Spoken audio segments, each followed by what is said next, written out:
Well, good afternoon, everyone, and thank you for joining us for a fun author visit with Julie Jo Larson. She came up to me a couple months ago now, I think, and shared with me about her new book and said, that's a lot of fun. And so we set this up, and so I'll let her do her thing and share all about it. So, thanks.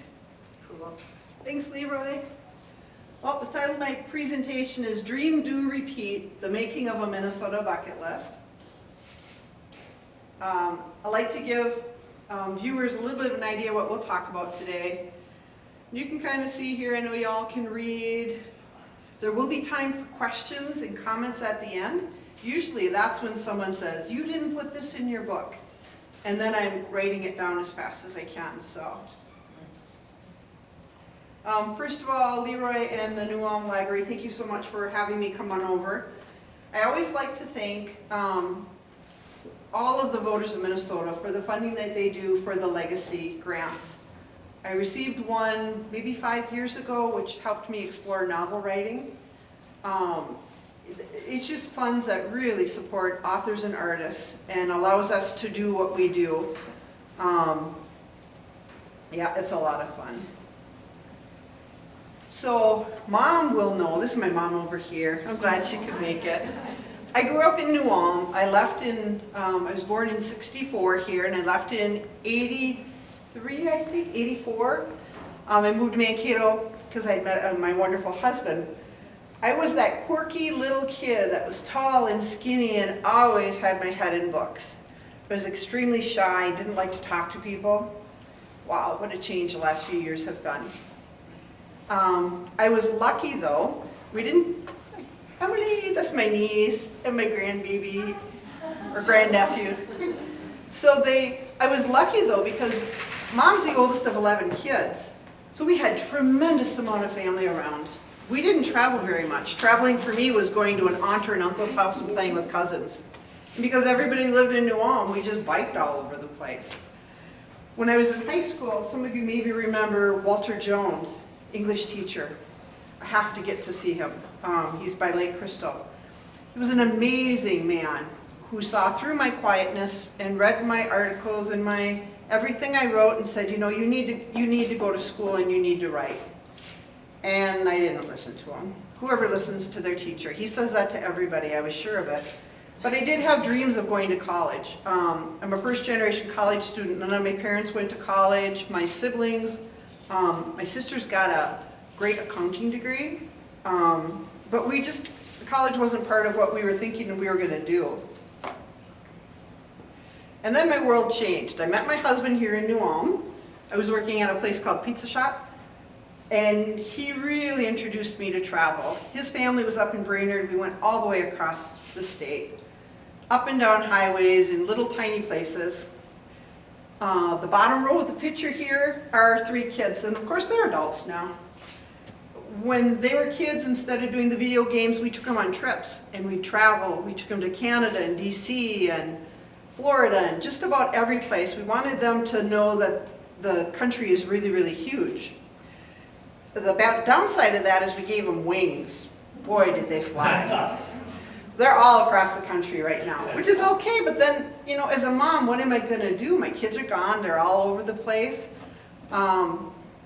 I decided that I was going to start writing as a way of making a little extra money, but also as just to grow myself. My other hobby is having chickens. I talk to Mom every night on the phone. She's always saying, what are the chickens doing? So I had to include them in it. But we just did a lot of traveling and a lot of fun things like that. In the upper corner you see 4 middle-aged women. We call ourselves the Mystorians. We are a group of women who study history. We tour cemeteries, not because they're morbid, but because cemeteries have so much history and information in them. We go to lost towns and little-known towns. We went to the Milford Mine, where the 1924 horrible accident happened. 41 miners were killed. It was dreadful. We've been to Moose Lake area, where there's a huge grave with over 400 people that died from the fire in 1918. That's what we do. We traveled all over the place. This summer, somehow I ended up spending the night in a grain bin while I was doing research. The research was actually going up to Angela Inlet. And I'll explain that crazy trip a little bit. I have a picture also, and this really doesn't look much like Minnesota, but it really is. On the north shores of Mille Lacs Lake is a single headstone there of a man named Joseph Henry. And on the headstone it says Joseph Henry, Company D, USGI. It was supposed to be USCI, United States Colored Infantry. And what I discovered is that late 1800s, or late 1800s, early 1900s, there was a group of Civil War veterans that came up from Tennessee and Kentucky, and they settled on the north shores of Mille Lacs Lake. That contingency reached about 30 people at its height, and then because of lack of jobs and the soil wasn't very good, they went back. Some of them went back to Kentucky and Tennessee, some went to Chicago. This group actually, their families settled in Twin Cities. They were unable to find the graves of their loved ones. So when I contacted them via email, they were like, can you show us where the grave is? And I was like, oh, sure. And they explained that it's so far out in the country and it's not marked, they went in circles when they came up. So it was neat to be able to write an article and connect them with it. And that kind of got me started on writing books. So in 2020, I just came back from Florida with a family vacation. I had 2 of our kids along, the girls were. My boss looked at me when I came in on a Wednesday morning and he said, just so you know, we have to telework starting Monday. And I said, well, what's telework? And he says, we're going to hook you up with the computer, you're going to take your computer home, and you get to work with students from home. My day job is working for Central Lakes College. I work for a program called TRIO, Student Support Services. We help low-income and first-generation college students get their associate degree and then transfer to 4-year schools all across the country. Love my day job. Couldn't imagine doing it from home. It worked, but not quite the way I wanted it to. But while I was at home, maybe 2 weeks into our teleworking, I received an email from a friend and she's like, hey, Julie Jo, do you want to write a book? And she's a literary publicist, and I was like, sure, why not? Tell me more. And she put me in contact with a company called Reedy Press out of St. Louis, Missouri. They do what's called local interest books. And usually it's like 100 Things to Do in Seattle or Tacoma or something like that. And like I said, I'm still up in Brainerd. And they said, oh, Brainerd's kind of small though, that's not going to work. And I said, don't worry. Everything around us is called the Brainerd Lakes area. I said, it's about 100,000 people. Yeah, we don't know about that. I said, okay, let's just do the Minnesota Northwoods. We'll cut the state a little more in half. We'll go St. Cloud all the way up. And they agreed to it. So that's how the first book came along, 100 Things to Do in Minnesota Northwoods. And this book came out in 2021. Within about a year, they said, can you do the whole state? We know you're from New Ulm. We looked at the map, because they're in St. Louis. They looked at the map and they were like, okay, yeah, let's have you do the whole state. So this is what I did last year. I researched the whole state. They're a little slippery. What I do with my books is I put contact paper on them so they don't get messed up too bad. The midpoint of Minnesota actually is just a little south of Brainerd, but when most of us think of the middle of the state, we think St. Cloud. Mm-hmm. That's where the pine trees kind of start and things like that. So Northwoods is just a little off on my book, but it's close enough. I have a weird way of writing. You see this big piece of construction paper, big tag board. It was folded in half, and then I folded it again. Everything I do starts off on paper. So I know it's old school. Sometimes I'm in places where there's not internet. Most of the time it just really flows better if I'm using pen and paper.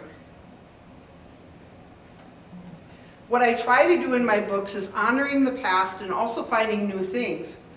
I have to thank my sister and my niece for showing me Carl's Corner. Oh my gosh, I don't know where that was when I was a kid. It probably wasn't there, but it was so good.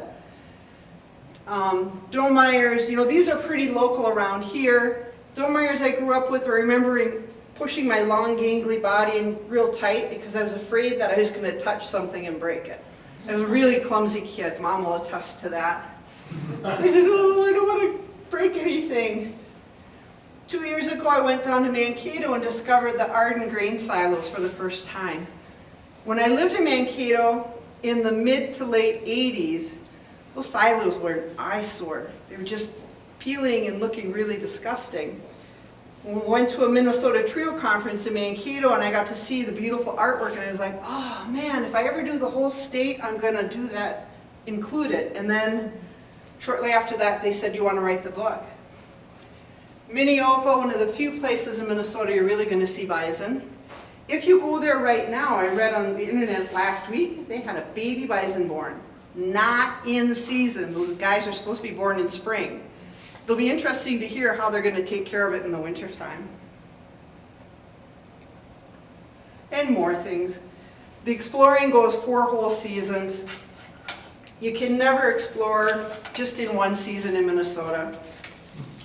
It's just so much.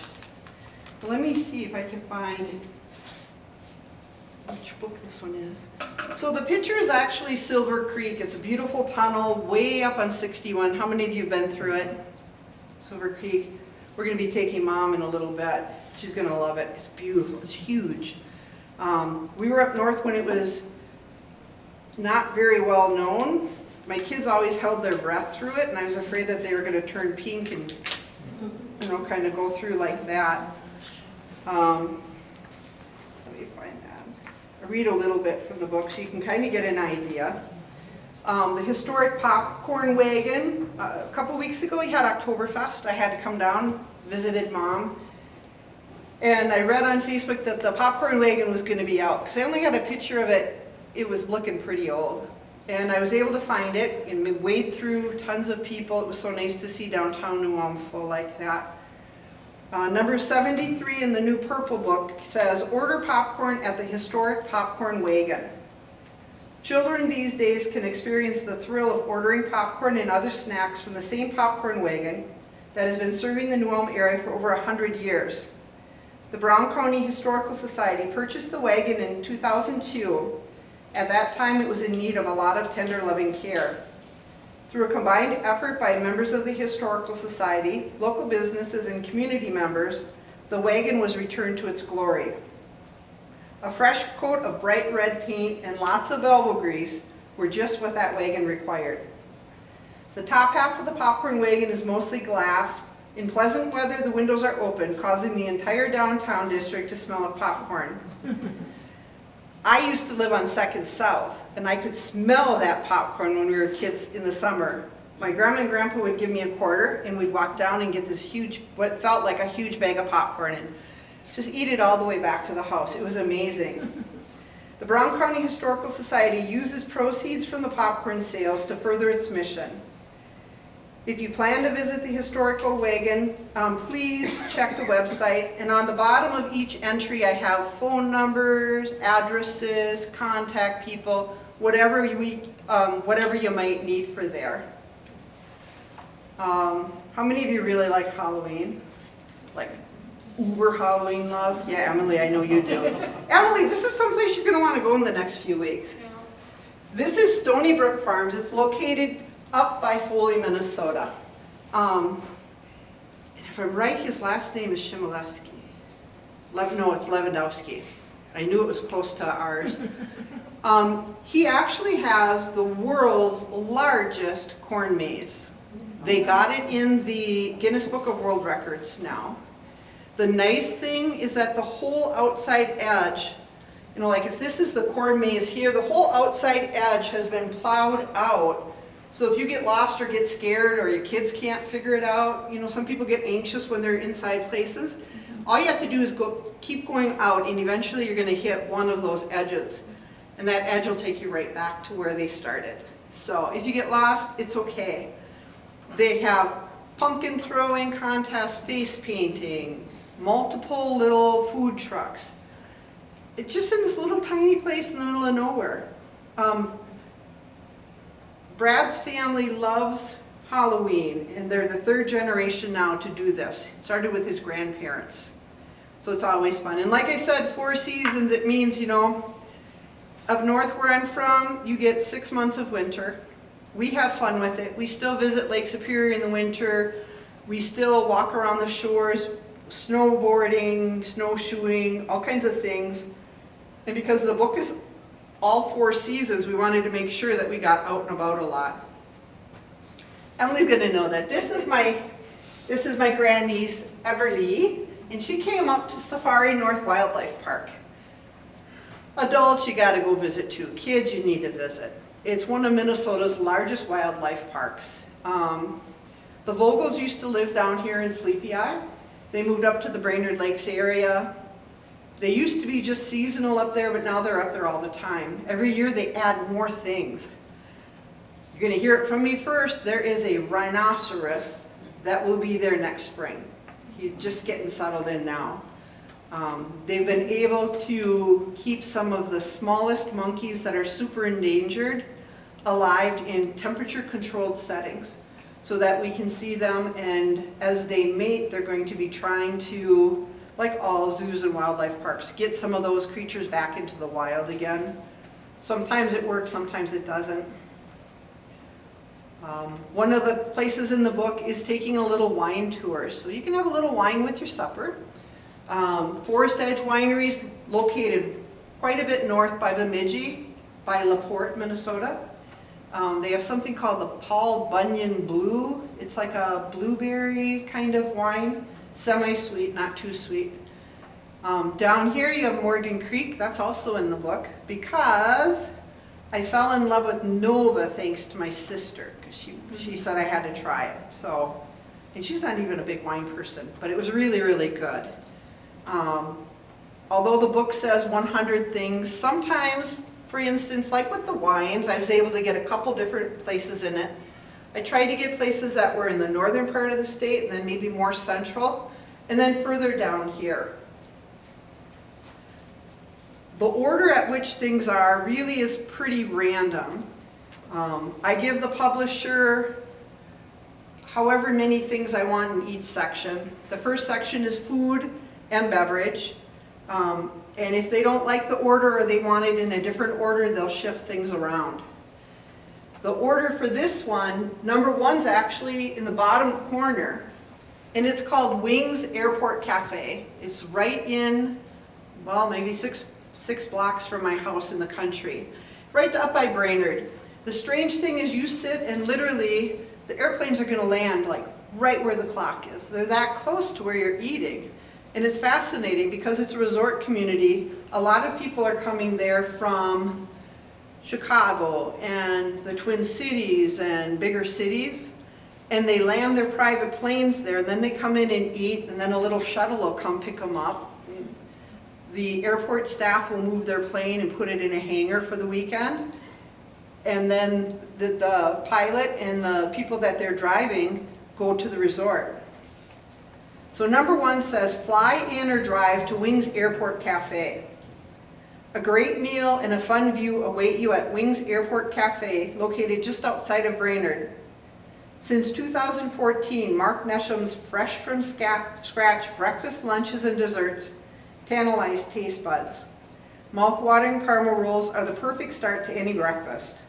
Follow up your sweet treat with wild rice pancakes topped with real blueberries, or a full-size breakfast with just baked bread, thick slices of bacon, hash browns, and made your way eggs. Of course, includes a bottomless cup of hot coffee. Daily breakfast and lunch specials provide ample opportunity to try something new. Hold on to your napkin though as you dine. Small aircraft land, refuel, and take off just yards from your table. Children and adults love watching the changing view. If you're lucky, Kimmy will serve your meal and entertain you with her charm and humor. Great food, interesting views, and fantastic service await you at Wings Airport Cafe. And some of the entries I was able to put a tip. And this one, the tip is, during the summer, sports figures, Blackhawks, and entertainers are often guests at Wings. Keep your eyes open and your cell phone ready to snap a camera.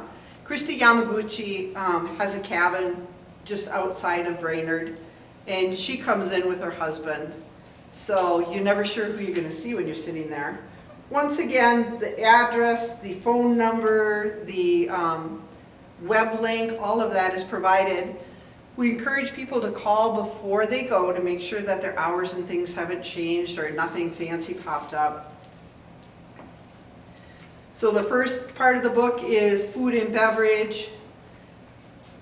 We also have music and entertainment, sports and recreation, culture and history, which is my favorite section because Minnesota is so rich in our history. We really are. We've been around for a long time. And from north to south, the diversity, not only in our people, but also in our geographics and our land is amazing. The last section is always the hardest for me. I can write 100 of these books, and the last section will always be the hardest. And that's because it's shopping and fashion. I'm really not a fashionista. Mom will tell you that. I was really comfortable with stretchy pants and my little jumpers and things like that. As I've gotten older, I've discovered that you have to have Minnesota type clothing because in Brainerd it's about 6 months that we're cold. One of the things I discovered shortly, I think it was right around 2000, was a company called Steger mukluks. And they go up to your knees almost. You can get short ones too, but I'm outside a lot with the birds, so I don't want snow going in my pants leg. But you do get, your feet stay nice and warm in those. Are they expensive? Oh yeah, they're expensive. Are they going to last? Yep, my last pair lasted 10 years. This is what I wrote in the back on number 88, find warmth and more at Steger mukluks and moccasins. A familiar phrase in Minnesota is that we have 2 seasons, winter and road construction, both lasting about 6 months. So excellent winter footwear is a must for both outdoor enjoyment and running to your car after work.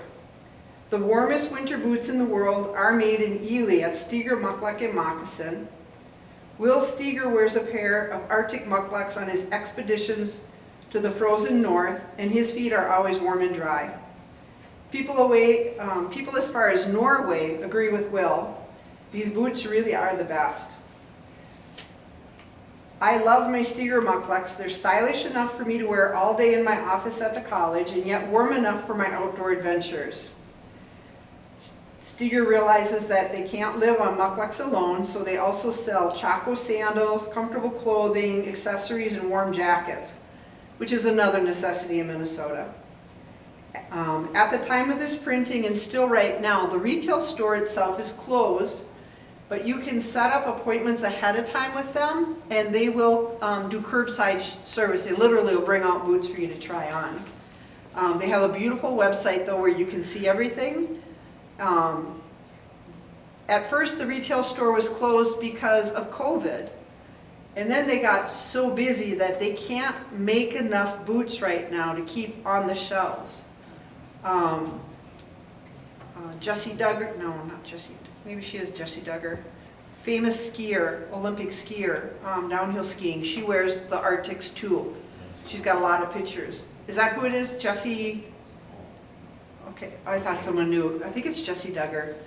Anyway, she's always got her mukluks on and she looks pretty happy. I figure if she can go down those slopes with it, it's got to be good.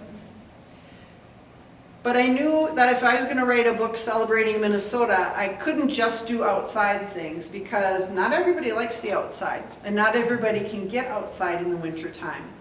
So I tried to include enough places to explore inside so people would start thinking about it and go, oh yeah, we should do that. This is actually from the logging camp up in northern Minnesota. They have all kinds of pieces of equipment stuck outside. Kids can play on it. When you come inside, it is almost like being in the logging camp yet. It's called the Rapid River Logging Camp. In the 1800s, loggers spent months at a time in logging camps, such as the Rapid River Logging Camp outside of Park Rapids. Cutting down virgin white pine created quite the appetite. Although there's no active logging on the site today, visitors can learn about the era through interactive activities. Walk the trails, check out the equipment and saws. Feed the chickens, oh yeah, that was a good one. Wander through the foreman's gift shop. The gift shop is well stocked with snacks and trinkets for kids. With all those steps you've logged by running around the property, you're ready for an all-you-can-eat family-style meal.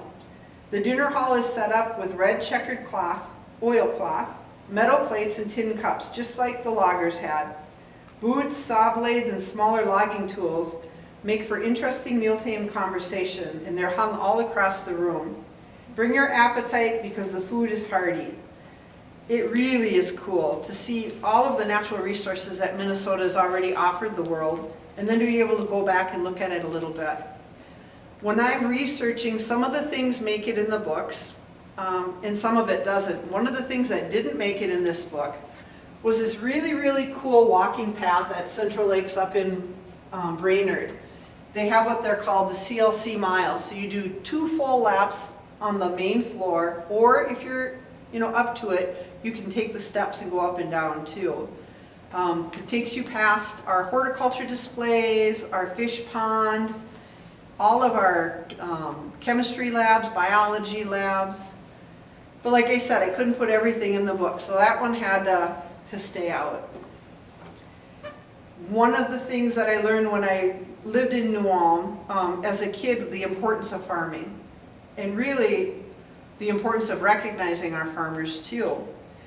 In Staples, Minnesota, they have the Barn Quilts of Central Minnesota, and it's a group of people, and what they do is they make these barn quilts, these big metal triangles. They look a lot like the quilts that our grandparents made, except these are just one tiny block of it. The interesting thing is that it's not just the Barn Quilts of Minnesota that are part of this project. They have the high school, they've got community projects, and then of course the farmers themselves all work together to create the perfect quilt block for whatever business or organization or farm that they're working on. It really is fascinating. Barn Quilts of Central Minnesota have a brochure you can look at online. There's literally there's got to be over 100 now. It stretches 6 different counties. Pretty cool. If you're going to go inside, we have to eat, and we love to eat, and I really love to eat. Wilbur's is way up in Walker Bay. They changed it to the watershed now. Once the final edits of the book went in, and then I got my first copies of the book sent to my house, then my publicist from down in St. Louis called up. She said, "You're not going to believe this, but one of your places already changed names." And I was like, "Are you kidding me?" She's like, "No, just so you know, when we do rewrites, you're going to have to update that." And I said, "Okay, can I do anything now?" "No, I can't." The great thing is Wilbur's, it's still the same property, phone number, everything like that stayed the same. They just have a different name. That's okay. It happens. There are some places you have to repeat. How many have been to the headwaters of the Mississippi River? Yeah, literally, you can walk across that. It's crazy. I have to, the first time I went, there was so much moss that I slipped on the rocks, and it was like, oh my gosh. Second time I went, I had my walking stick, so I wasn't going to take a chance. At its start, the Mississippi River is just this bright, clean, sparkly, little tiny thing. And to think that it goes all the way down to the Gulf of Mexico. I've been at both ends of it now. I like our end better just because it's a lot cleaner. But in Minnesota, we have a lot of water. Down here, there's fishing. I know my brother-in-law's done it. My nephews all do fishing. You catch a lot of different fish. When you go up further north, the furthest north waterfall we have in Minnesota is the High Falls at Grand Portage State Park.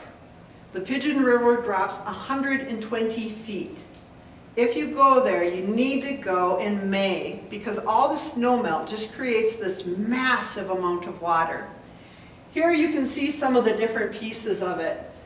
In May, it's almost straight across water, and it's roaring. They have 3 observation levels at this height that you can see it at. There's also a medium falls that you can tour at Grand Portage State Park. If you do that, you'll need to bring a water bottle, walking sticks, and really good shoes because it's quite a hike, but it's well worth it. These are just 2 of the favorite things that I think everybody needs to keep going to. I can't pick, and every time somebody says, pick a favorite place, that's like picking a favorite kid. If you're a traveler, you can't do that. You can get a couple places. I can get down to a couple places that I'm like, yep, I gotta go every year. And then there's some places that just can't do it. I think everyone here probably has heard of Sinclair Lewis. Sinclair Lewis is a famous author, and he, from the Sauk Center area originally, he wrote a lot of great books. And he visited this place called Inspiration Peak, and as you can see here, he kind of sent everybody this little nasty, nah, you gotta do this, because it was one of the least appreciated outdoor viewing sites in the whole state. In fact, if I remember right, he contacted the governor and chewed the governor out for not knowing where this is. You climb up a hill, it's at a wayside rest, it's not a state park, it's just a wayside rest, truly in the middle of nowhere. My husband took me when I was recovering from COVID. In 2021, I got COVID in June and missed 2 months of research for the book. So when the first draft of the book went in, I hadn't been to Inspiration Peak yet, and I said, I need to see what this place is that everybody was talking about, especially because it was in the book. I haven't been to everything in the book, I have to confess. There are things in the book I will never do. If it truly is a celebration for everybody to try something new, I will not go to the top of the fire tower at Pequot Lakes. It's scary as all get out. I won't zip line. I have really sensitive hearing, so these big concerts, the outdoor concerts, not going to happen. But I have friends and family members that love those things, and if they love them, other people in the state are going to. So I try to make everybody, something for everybody. The highest point of this area is Leaf Hills. It's part of a glacial moraine. It rises some 400 feet above this little lake, and it was just beautiful. There were picnic tables down below, so we sat and had a little picnic lunch, and then I fell asleep on the way back again. Like I said, we have a lot of great resources here in Minnesota. The top piece is a tree from what's called the Lost 40. The Lost 40 was a surveying error when they were trying to lay out the upper part of the state. And what happened is, we don't know if the surveyors got cold or hungry or just wanted to go home, but they didn't survey the whole area. They thought that they had Coddington Lake, which is the lake that this stuff is all near. They were like, oh, Coddington Lake, yeah, this is fine. They missed a nice section of virgin pine, and no one discovered the error until the 60s and 70s. So the tree that you see there, my husband and kids, we were all trying to get around it when the kids were like maybe junior high, elementary, and it was a stretch. When we went the first time, it was hard to walk, the trails were really rough. Now they've turned it into an educational site, so college students can go and learn about flora and fauna. They can learn about the big trees, they can watch the forest rejuvenate itself. It's really neat. It is far north though. Quite far north. On my way to the Lost 40, there's a cemetery called Popple, P-O-P-P-L-E, I think. And inside there is a grave of a young man who passed away on Halloween in the 1920s. I think it was the 1920s, the 30s. He'd been out doing something and his boat tipped over in water. I don't know what you're doing in Minnesota on the lake at that time, but he died, and he's got a beautiful headstone there. The little cemeteries are all over dotted across the state. Some of the other places that are kind of fun, some of you have probably been to Vining, Minnesota, to the Norberg sculptures. Has anybody been over there?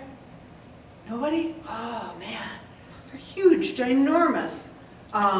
Mr. Norberg quit his job, retired, and had been using leftover pieces of steel and made these different kind of statues.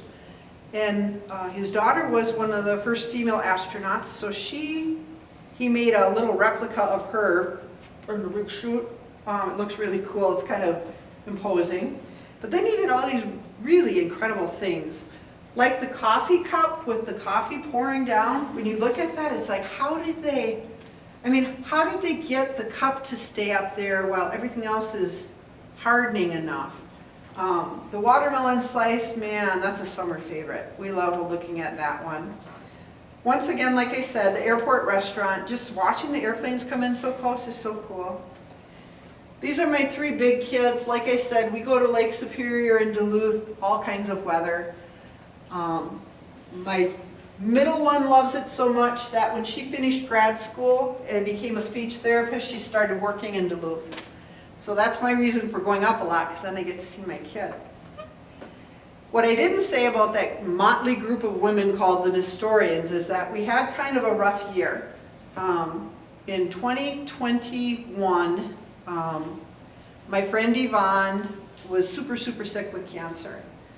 And my daughter was dating Yvonne's son. They'd lived together multiple times, and Morgan came home one day and she said, "Mom, I'm not getting married next summer," the following summer. And I was like, "Oh, is everything okay?" And she said, "No, Yvonne's losing her battle with cancer."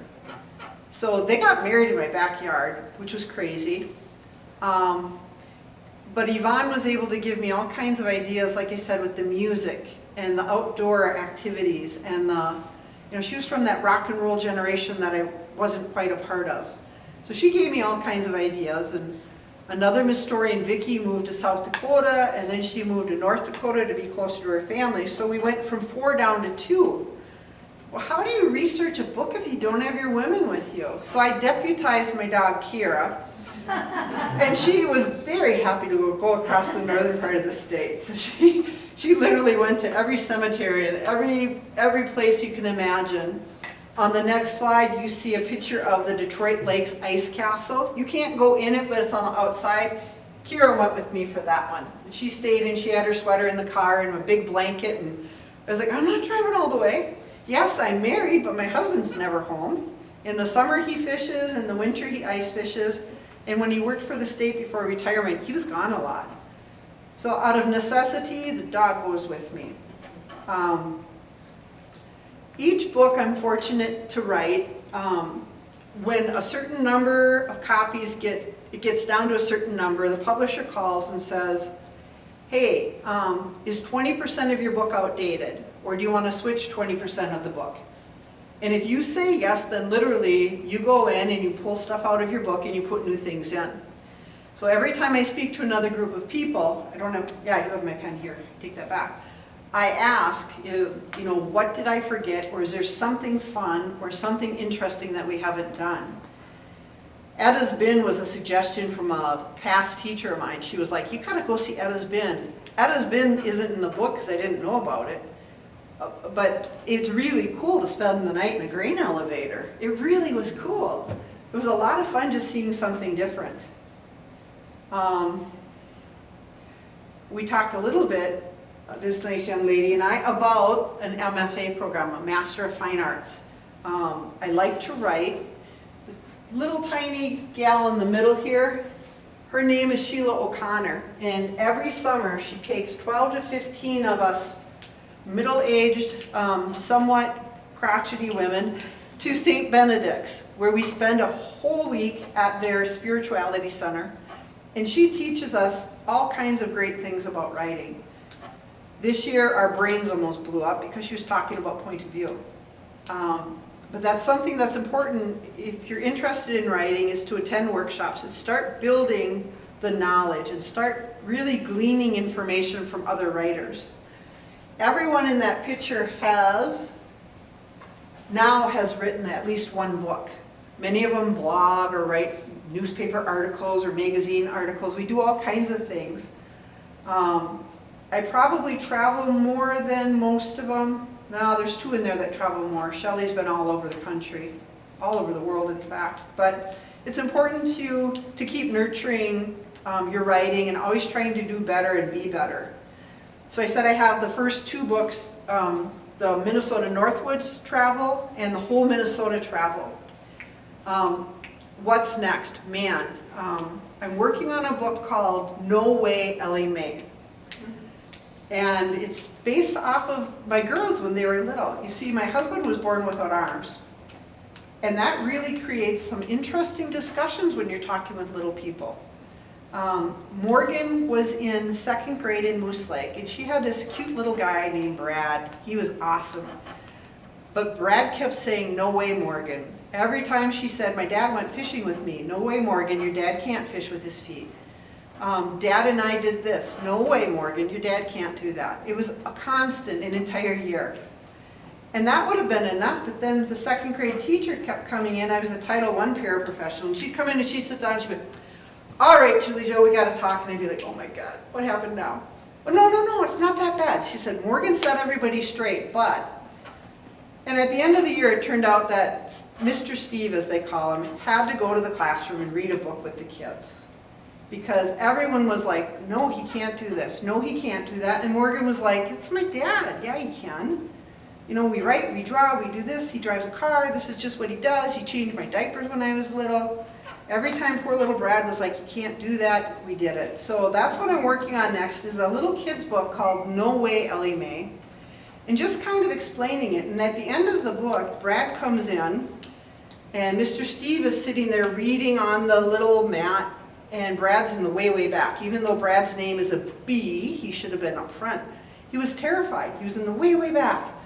And as Mr. Steve's reading the book and showing the pictures to the kids, Brad scoots his way all the way up. And I won't give you the very end of it, but it ends up really good.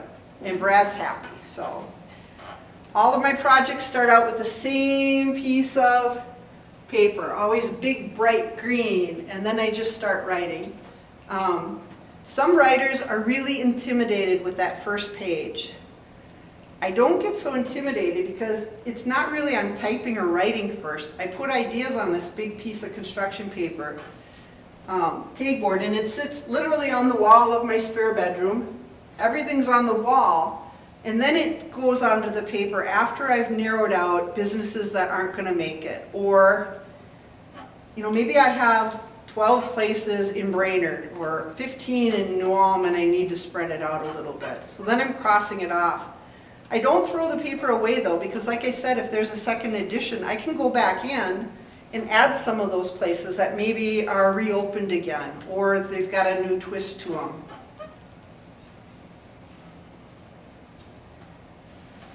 Yeah, some of my favorite ones. Last summer, we went to the Gibbon sunflower maze with my mom. That was so much fun. I had no idea there were that many different kinds of sunflowers. You can grow a lot of food on an acre of land down here in southern Minnesota. We can't grow quite that much up by us. The soil's not as good. But you get to see a lot of it. My favorite parts of writing, just like picking a favorite thing, I can't do it. It's meeting people, it's trying new adventures, it's doing things like this, trying to get people excited about our state and seeing different things. The man in this picture, I talked about the Milford Mine just briefly early on. He was 6 years old when the Milford Mine collapsed. And he came home from school and heard this horrible wailing and crying. And he was like, "Oh my gosh, Mom, what's the matter?" And she said, "Your dad's okay, but the mine collapsed and we're missing 41 people." And Rattari, if I'm right, his name was Rattari, his last name. And I said, "Well, what did you do?" And he said, "I wanted to see the hole. I wanted to see the shaft where everybody was still in." So a couple of workers took his hands and held him one over the other, and he said he looked down and there was this bubbling and swirling water just a little bit under the surface. Now mind you, that mine was deep, deep, deep, and the water came all the way up to the shaft. And he said, "I just looked at it and I thought, well, there's Jimmy's dad's down there, and these people are down there." And as he's telling me the story, his face changes and he becomes a little kid again. And he's living this. At the age of 99, he was 99 when I met him, he's living and he's seeing these pictures and it was just the eeriest thing. And yet I was very honored that he was able to show me. And what he has is a picture of the group of miners that was taken not long before the mining accident. And he had crossed off with an X everybody that died. And he was able to tell me which friends of his, this is their dad, this is their uncle, these two were related, these two are related. which is really fascinating. But you know, writing books is usually solitary. I do get to do research and talk to people like this and learn so much more. The part that I like that's not solitary now is actually being able to talk to people and find out things and understand things. So read, write, dream, repeat, and then you do the whole thing all over again. You're just constantly doing. Questions, comments, favorite places.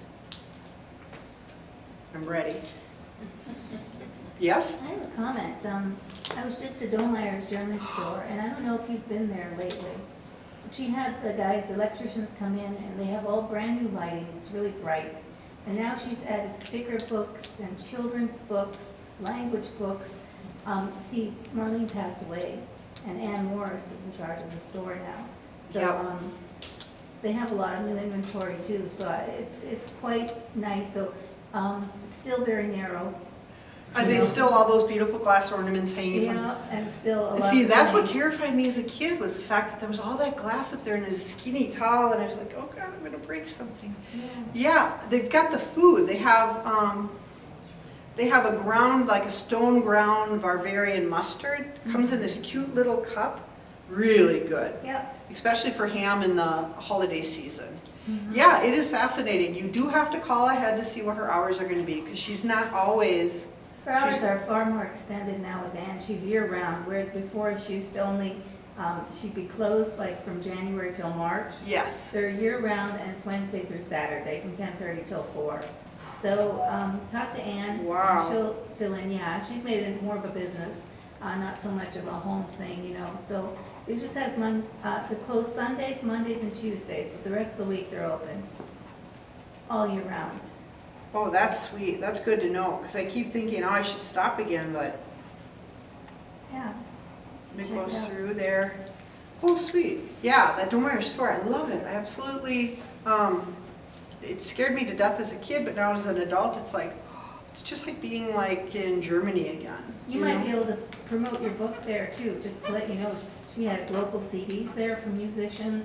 She has many books there now, so. I'm gonna it have out. to check with her. Right now, the only place the book is available is either, here in New Ulm, is either through me, through events, or Shell's Brewery. They've got copies of it over there. I try to sign my books when I get there. I really try hard when I get there if I know they have new books. My publisher sends me a list of the 10th of every month. These are the books that we shipped out of our warehouse. The problem with that is that if someone buys from a middleman like Ingram Press, I don't know who Ingram sells to. So I've randomly walked into little bookstores and I'm like, oh dang, there's my book. And I show the lady my ID. I say, this is really the book that I wrote. Do you want me to sign them? And it takes a minute for them to realize that, yeah, the person that writes these books actually is from Minnesota. You know, and actually lives here and gets around. So I don't know. It's kind of weird. That's what we do, though. We really, I really try to get into all these little Nicky Crump, you know, Wednesday through Sunday. No, Or Saturday. never open on Sunday, never. Wednesday through Saturday, 10:30 till 4. Okay. Well, that would be good. I'm down like every 4 to 6 weeks. I come down, so maybe I'll buzz over and see her tomorrow. Will that be fun? And it's Ann, right? Morris, yeah, Ann Morris. It's her niece, Marlene's niece.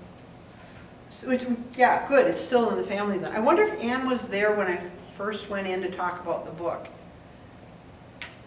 Because I don't think... Probably not. She was a librarian up in the cities. But maybe. Okay. Oh, good. Oh, I bet she's having a lot of fun with that then. With the books. I bet she really is. She really is. So let me see. Just me and my birds. The funny last thing to tell you is when I write outside all summer long with the birds. Hopping on my chair, running around. But then when I open the first set of books, the first box of books that I open, I always have to have one of my birds with me. Because I mean, they spent the whole, and I'm not always the nicest person when I'm writing a book. I get frustrated and, you know, things don't always work out the way you want it to. And yet they're always there chirping and peeping and things. So on the back of my business card, I have Little Chirp.